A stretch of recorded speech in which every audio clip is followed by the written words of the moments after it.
Kreshova is the latest winner in the women's singles, and yes, as we await the winner come tomorrow between Carlos Alcaraz and Djokovic. In the world of football, it's all about the Euro 2024 final between the best team of the tournament so far, talking about the Spanish national team against the team with the most sticks and carrots in the Three Lions. And what can you say of the Copa America coming up later tomorrow as well, the very early hours of Monday, if I may say, between the Albi Celestine of Argentina against Colombia. Another interesting game to look out for. All this and many more on today's edition of Sports Lane. I am Olujimi, Ogun is me in the studio, and yes, we are together going to be rocking the ship. I'm talking about no one else but Darry Johnson. Darry Johnson, it's been a minute. How have you been? I'm fine, Jimmy. I'm excited to be on the show. Yeah. I mean, you have finals loading, as we speak, and we already have on other sports. We have in Wimbledon finals, the women's category has been decided. And congratulations to Barbara. Let me put it that way, Barbara Krejcikova. I mean, it's unfortunate for Yasmin Paolini. It's really unfortunate. I actually expected that she would have won the game, but I mean, Krejcikova obviously was more hungrier in the real sense than, because that was our maiden final, our first final ever. I mean, our first ever. No, she's won the French Open in 2021. Paolini is yet to win one. Wimbledon final. Okay. So, I mean, you could tell that she was more of a hungry player going into the final than the 29-year-old Paolini. So congratulations to Krejcikova. I mean, she fought her way, tooth and nail. In every sense, she fought her way to the final. And of course, one cannot but say congratulations to Krejcikova, basically. Yeah, we go for this breather. When I return, we start with everything tennis, and then maybe we just look into a bit of Formula 1, but not until we give you everything traffic updates on Lagos Traffic Radio 96.1. Once again, it's Sport Lane. Welcome to the show.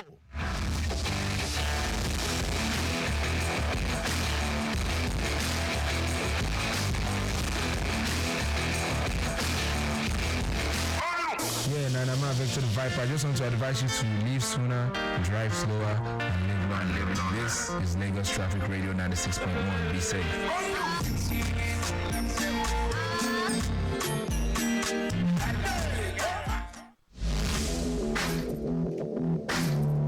Still Lagos Traffic Radio 96.1. Traffic update from Surulere exits very quickly.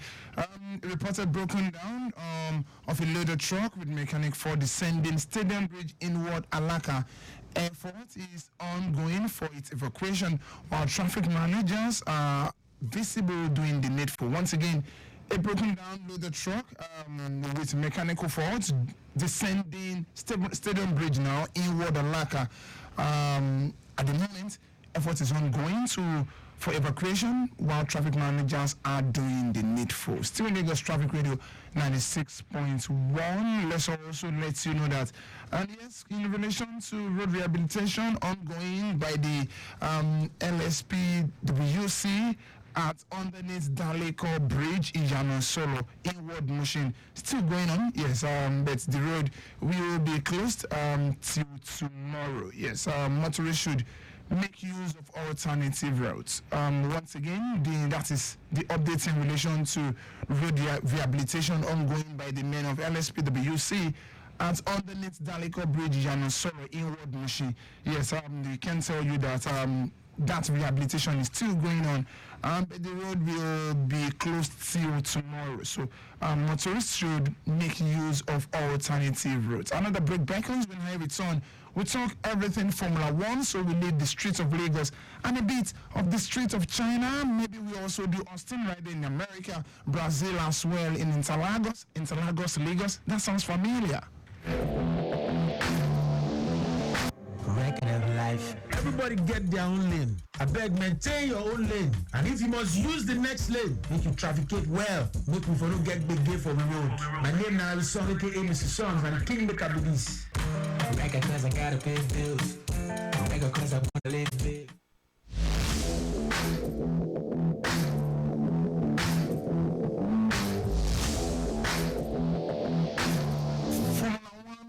next year, 2025, we'll be having sprint races in China, in Interlagos, that's in Brazil as well. And that's the penultimate race of the year in Austin as well. That is in the US Grand Prix and so many other places, 6 places now, Dari. And I just want to talk about this.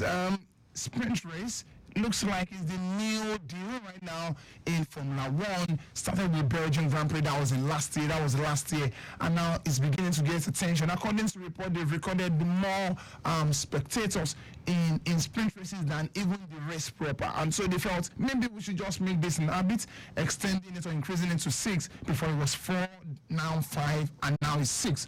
I don't know what you make of this, but we've always been an advocate of is this not going to, so this is where I'm going basically, is this not going to take away the juice, the sauce, the expectation proper, we've always expected in the race proper, when we now begin to place all of that importance on the sprint itself?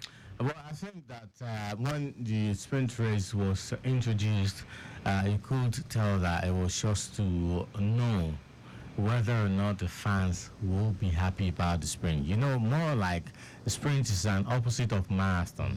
Okay. True.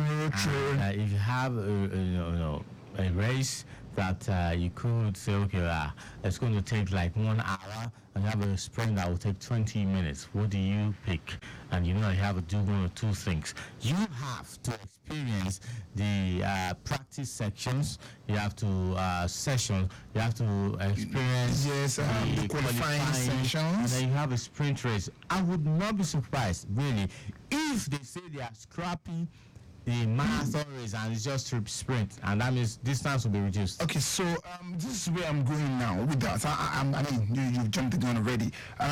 So imagine, I don't think that will happen though, but this is the thing. Imagine we having the circuit distance being reduced, the number of laps you need to go being reduced. Is that not going to take something away from all of the festival we've always known the Grand Prix to have on the main day of the event? If there's anything you should not be surprised about is new introductions into sports. Okay. Right? I mean, in football, we have experienced some quite a lot. Baba Olowo League that Europeans are still trying to fight against. Yeah, the Super League. Yes, of course. That you know that you can find Real Madrid and Barcelona at the end of it, that the other leagues are saying no, we can't against it, the FAs are saying is wrong, this, that. But before we away from that, we know that before 4 years ago, we didn't know about anything about as a Nations League, UEFA Nations League. Sure. Was there any? Nothing. So as far as sports is concerned, anything, as far as it is monetarily beneficial, so to say. Sorry. So as far as it's monetarily beneficial, anything can happen, because are the players okay with it? Because will they be adequately paid? Their outfit, talking about their management, the club sides, are they going to be okay with it monetary wise? That's the fact. That these people that are introducing these things, that is what they are basing. It's like you want to talk about AI, artificial intelligence, and want to use data.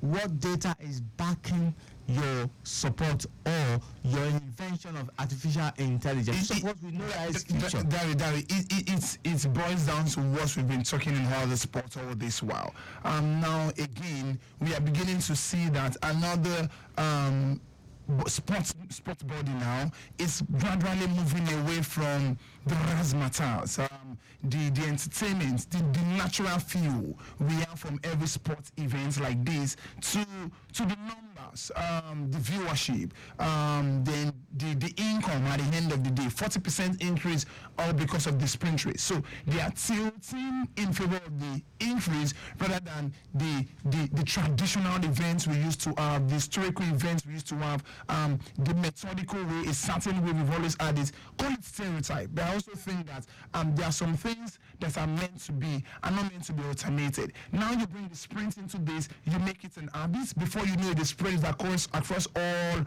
Grand Prix, and then at the end of the day, you take away the feel on the main day of the event. This is my opinion. I understand. I absolutely understand you.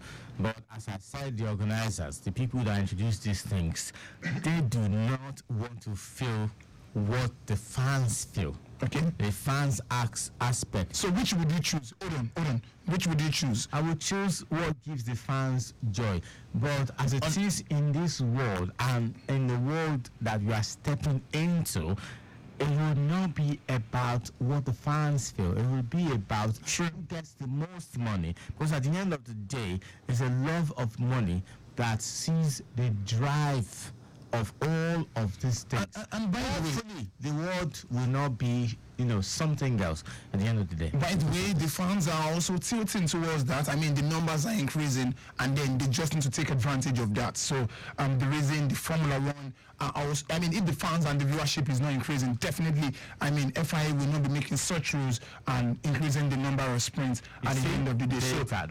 So fans are also enjoying it, and they are keen into it as the organizers. Let's move away from that and talk everything tennis very quickly. Let's do the preview, and then we have a review of the game that has been played. The preview in the sense that Carlos Alcaraz come tomorrow against Novak Djokovic is the next generation against the powers that be. When I say the powers that be, he's going for his 24th Grand Slam of his career, and then at this time of his against all odds for Novak Djokovic. He's coming back from an injury, pulled out of a Grand Slam the other time out, was expected to be in one of the ATPs, decided to pull out as well, and then came into this tournament on a low, building momentum, and now he's in the final against Alcaraz, and would defeated Dani Medvedev the other time out in the semi-final. You feel like it's the fresh blood against the old blood, and the old blood this time around? We just don't know when this guy will stop. What do you think will take this one at the end of the day? Well, it's been a while. We talk about the advantage of the experience. Right? You talk about experience sometimes is advantageous, but in this case, you want to talk about the state of mind. Right? It's not just the agility now; it is the psychological advantage of these players. Now, Carlos Alcaraz, after winning the last Wimbledon, is defending champions, right? And who did he win in the last? He won Novak Djokovic. Now, he has that advantage as I beat this man, but at the same time, I have to give respect to the man that I beat, because it wasn't just a man.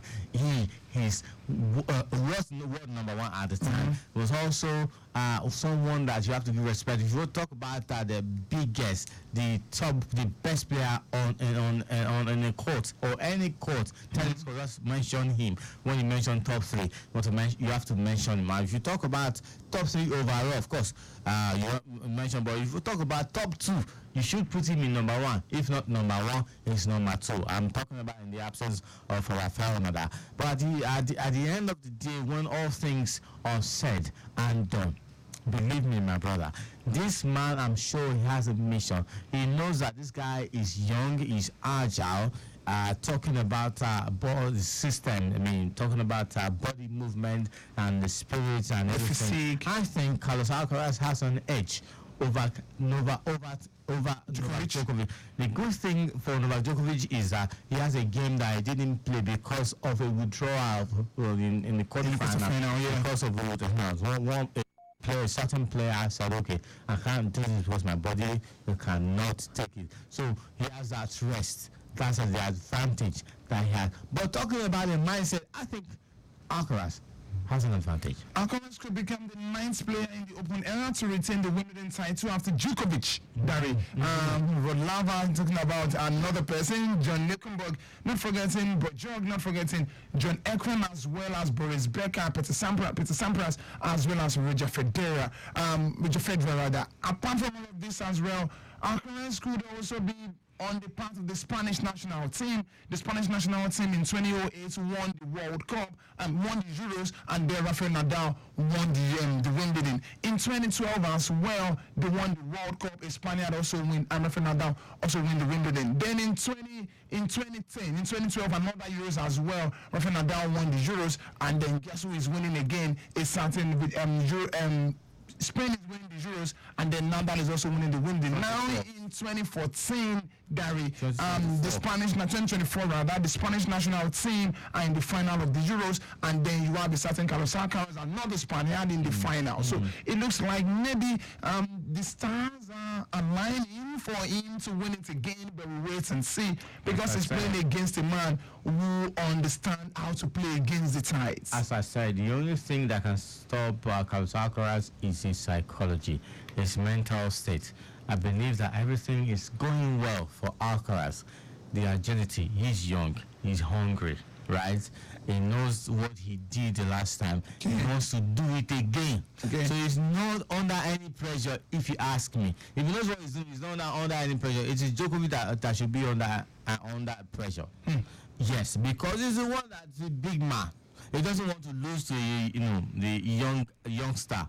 So he's not losing under pressure. But Alcaraz, he's done it. He can do it again. That's why I mentioned the psychological state. So if he believes in his mind that yes, he can do, then yes, he can do. So I'm rooting for Alcaraz on Sunday. That's tomorrow, when the final will take place. I can't say the same for Spain and England anyways. Well, while Carlos Alcaraz is 21 years of age, will be open to defend the Wimbledon, a certain man will be open to do it for the 8th time in his career as a 37-year-old man. Talking about Novak Djokovic, if he wins it. Let's go for this, brother. Give them something nice to calm their nerves. Life. Everybody get their own lane. I beg, maintain your own lane. And if you must use the next lane, make you trafficate well. Make me for no get big gay for the road. My name now is Song, aka Mr. Songs, and King the Kabidis. Record cause I gotta pay bills. Record cause I wanna live big.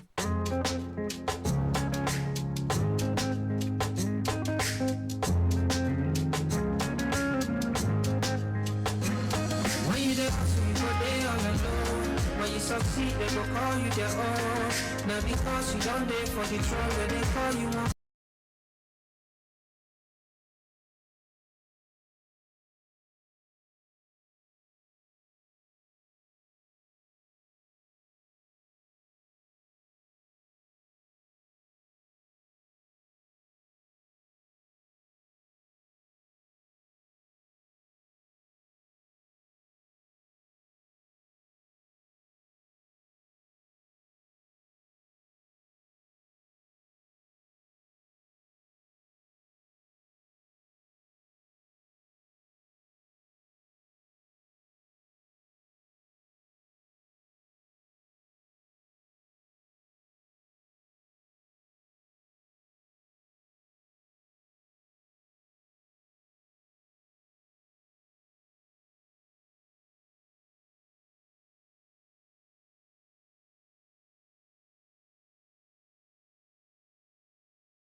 Time of this still today is the war comma. All of a sudden, it's now Carlos Alcaraz is rooting for.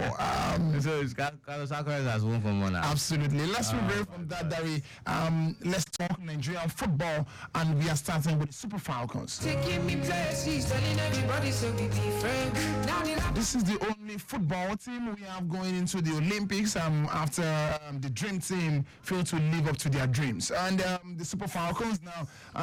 The Dream Team, they are not dreaming. No, they are still dreaming. They are yet to wake up. They don't have any dream. No, at all. Right, so let's start. Ahead of the Parade 2024, coming up in 2 weeks' time, 22 players in camp now, Luatos and Demoyi, and then we also have McLean's also in camp as well, now 22. I just want you to be sincere. In a group where you have Brazil, in a group where you have, you also have the Spanish national team and then Japan. Can the Super Falcons come out of this alive? Football is nobody's game. See, most of the time you say that when you know why you are saying this, when you are trying to raise the hope of the fans. Oh boy. But we all know. The truth is, yes, football, as I said, is no more this game. We saw what Super Falcons are capable of at the World Cup, yes, Okay. and I'm sure that they would by now have learned from their lessons, yes. So all the senior players that played at the World Cup, you cannot expect them to play in this is like under 23 now for you. No, it's not applicable to women. You are sure? Not applicable to women. You can play as, Certain. yes. I mean, we are going with Aziza to Shola. We are going with our goalkeeper. And the crush of many Nigerians, Alozie. Alozie is also going. So Alozie, I think Alozie is 22 or That's 21. the distraction of many fans now, Yeah. including somebody. Anyway, so Ejibande is going as well. So we have quite a lot of players above 23.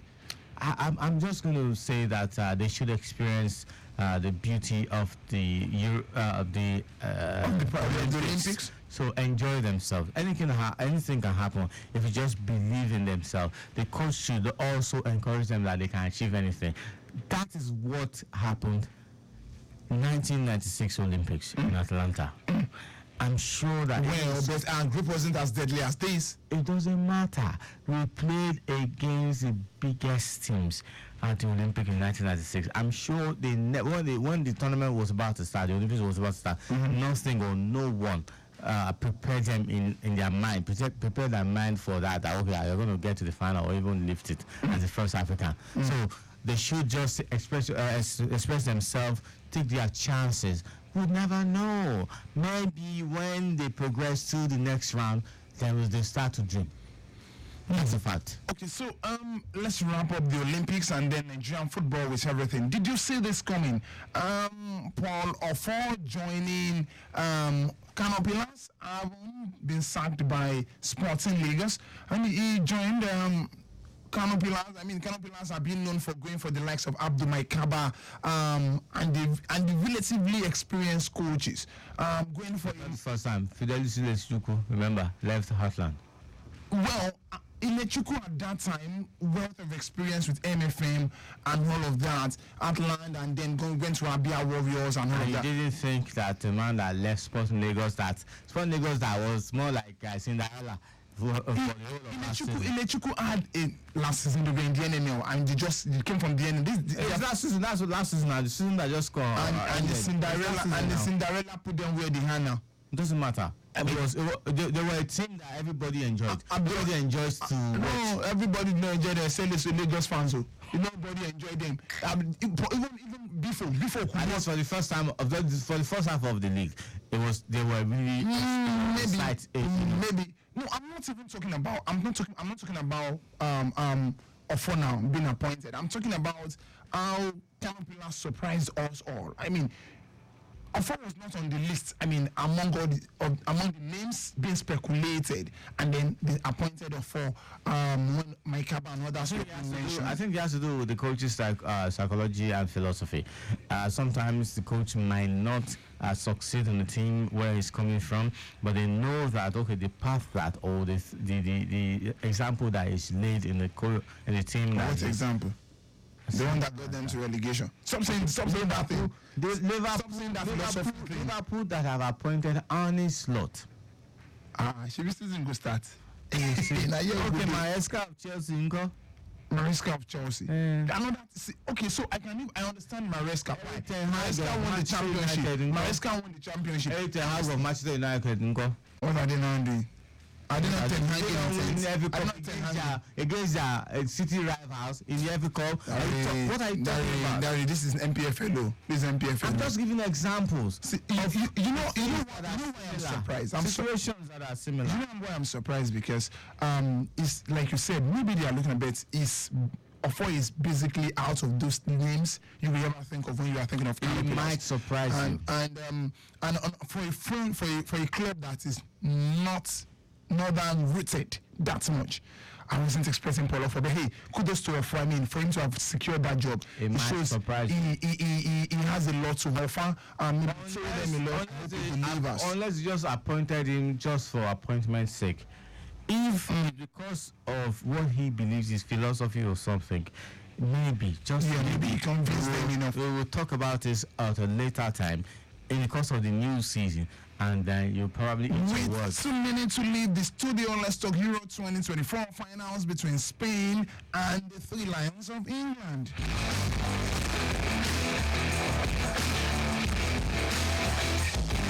Jamil Lamal has been praised for a whole lot of good reasons. 3 assists and a wonderful goal. They are in the final and they are playing one of the teams that have gotten the sticks, like I said in the intro, and as well as the carrots. Why? For every time you tend to downplay or basically want to flog them, they just have a way of showing up and surprising you. And then, Gary, let's talk about this. I want to focus on the strengths and weakness. First, I will start with the weakness of this Spanish national team. As much as they have 100% in this tournament, the weakness is that Bukayo Saka can take advantage of the weakness of a certain Cucurella. He's high flying, and then a Bukayo Saka can always be there to get hold of it. I think the issue is not just Cucurella; it has to do with the tracking back of the defense line. Yes, there's also a Cabral as well. Yeah, even Cabral can be some sort of can be suspect. Yeah, and if the attacker is very fast and skillful, of course you can put what are we talking about? You can put Cabral into that primary school as a sit there and learn a BBC. So it has to do with the attack of England. If the attack is they are sure of themselves, yes, potent, and believe in what they can do, I think it's a balanced equation on the front side. Let's also talk about midfield. I probably want to say, okay, which is better? Okay, so let's also talk about the weakness of the Three Lions. The weakness of the Three Lions can also be in their left back defense. I just want to focus on the left back. The left back for me. Look short today, Trippier tomorrow, Bukayo Saka on the left. It looks like anyone can play their left back these days. I think the strength, practically, of Spain so is call it. It's difficult to call. So I'll give it to the Spanish national team. Okay, I'm in between. Thank you very much for being a part of the show. Spain against Colombia. You mean Argentina? Argentina against Colombia. I think Colombia will go. I am Olujimi. Remember to stay sporty, stay healthy.